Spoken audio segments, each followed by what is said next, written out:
Good morning, Ada First Assembly. It's Monday morning, January 27th, the last week of the first month of 2025. This month has flown by for me. I don't know about you, but it's been a good start to a new year. Today we are continuing the Big Read 2025, and this week we are finishing the book of Job, the second book of the Bible that we've read so far. Today, according to our reading chart, if you're following along, we are reading Job chapters 30 and 31. So, open your Bible to Job chapter number 30.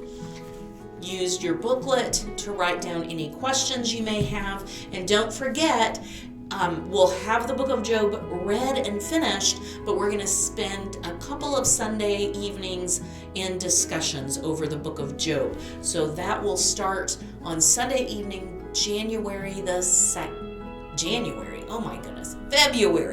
2nd. So be with us February the 2nd, 5 p.m. as we discuss the book of Job. All right, are you in chapter 30? Are you ready to read? All right, let's read. Job chapter 30. But now those younger than I mock me, whose fathers I disdain to put with the dogs of my flock. Indeed, what good was the strength of their hands to me? Vigor had perished from them. From want and famine they are gaunt, who gnaw the dry ground by night in waste and desolation, who pluck mallow by the bushes, and whose food is the root of the broom shrub. They are driven from the community. They shout against them as against a thief, so that they dwell in dreadful valleys, in holes of the earth and of the rocks. Among the bushes they cry out. Under the nettles they are gathered together. Fools, even those without a name, they were scourged from the land, and now I have become their taunt. I have even become a byword to them. They abhor me and stand aloof from me, and they do not refrain from spitting at my face, because he has loosed his bowstring and afflicted me. They have cast off the bridle before me. On the right hand, their brood arises. They thrust aside my feet and build up against me their ways of destruction. They break up my path. They profit from my destruction. No one restrains them. As though a wide breach they come. Amid the tempest they roll on. Terrors are turned against me. They pursue my honor as the wind, and my prosperity has passed away like a cloud. And now my soul is poured out within me. Days of affliction have seized me. At night it pierces my bones within me, and my gnawing pains take no rest. By a great force my garment is distorted. It binds me about as the collar of my coat. He has cast me into the mire, and I have become like dust and ashes. I cry out to you for help, but you do not answer me. I stand up and you turn your attention against me. You have become cruel to me. With the might of your hand you persecute me. You lift me up to the wind and cause me to ride, and you dissolve me in a storm. For I know that you will bring me to death, and to the house of meeting for all the living. Yet does not one in a heap of ruins stretch out his hand, or in his disaster therefore cry out for help? Have I not wept for the one whose life is hard? Has not my soul grieved for the needy? When I expected good, then evil came. When I waited for light, then darkness came. I am seething within and cannot relax. Days of affliction confront me. I go about mourning without comfort. I stand up in the assembly and cry out for help. I have become a brother to jackals and a companion of ostriches. My skin turns black on me, and my bones burn with fever. Therefore, my harp is turned to mourning, and my flute to the sound of those who weep. Chapter 31. I have made a covenant with my eyes. How then could I gaze at a virgin? And what is the portion of God from above? or the heritage of the Almighty from on high? Is it not calamity to the unjust and disaster to those who work iniquity? Does he not see my ways and number all my steps? If I have walked with falsehood and my foot has hastened after deceit, let him weigh me with accurate scales, and let God know my integrity.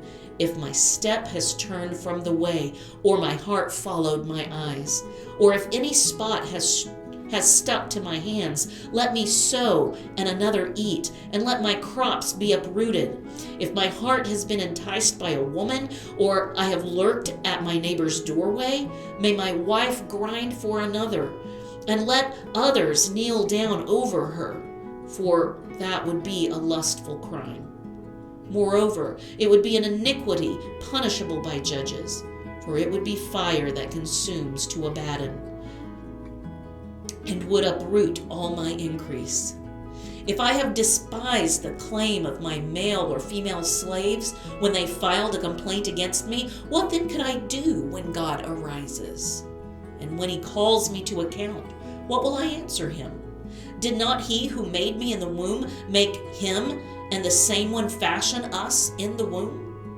If I have kept the poor from their desire, or have caused the eyes of the widow to fail, or have eaten my morsel alone, and the orphan has not shared it, but from my youth he grew up with me as with a father, and from infancy I guided her.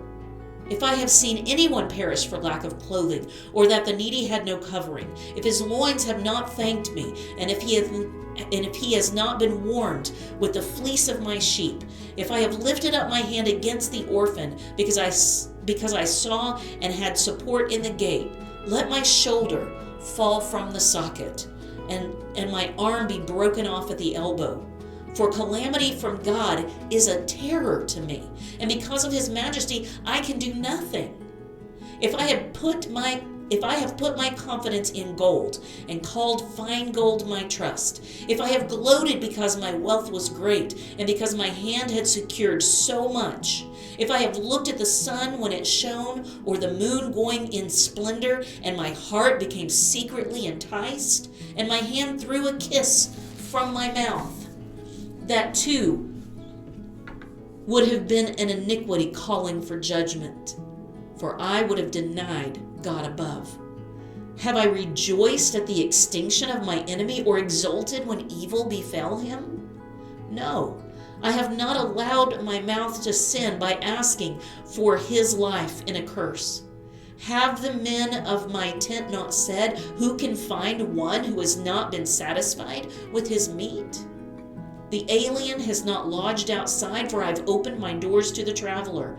Have I covered my transgressions like Adam by hiding my iniquity in my bosom, because I feared the great multitude, and the contempt of families terrified me, and kept silent and did not go out of doors? Oh, that I had one to hear me! Behold, here is my signature. Let the Almighty answer me. And the indictment which my adversary has written, surely I would carry it on my shoulder. I would bind it to myself like a crown. I would declare to him the number of my steps. Like a prince I would approach him. If my land cries out against me, and its furrows weep together, if I have eaten its fruit without money, or have caused its owners to lose their lives, let briars grow instead of wheat, and stinkweed instead of barley. The words of Job are ended.